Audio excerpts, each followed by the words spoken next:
Prosím tě, Petře, já jsem se na to teda ptala většinou ženských, jo, ale ty máš dneska taky jako pěkný kudrnky. Jak dlouho jsi se upravoval vlasy, než se sem vyrazil? Ja si neupravujem vlasy, ja mám po mamke takéto vlasy. No a na čo, chlap by sa nemal to až tak upravovať, ne? Či? No, tak já nevím, tak úplně upravený chlapec vypadají líp, než jako vyloženě neupravený. No, ale zase to, aby človek nebol šampón. A tak sa tomu hovorí, že? Taký ten... Ja som z tej generácie, ktoré tak trošku na to prdí. A nevypadá to.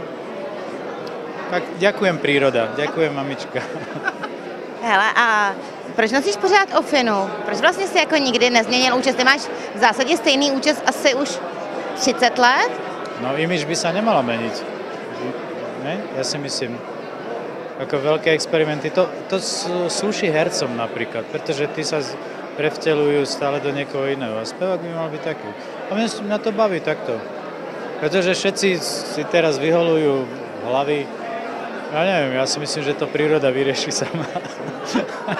A cítíš volání přírody, jakože volá na ty vlasy, že už odcházejí? Ja si myslím, že keď sa pozriem na niektorých svojich rovesníkov, ja som na tom ešte dobre. A mám asi o 3 vlasy viac.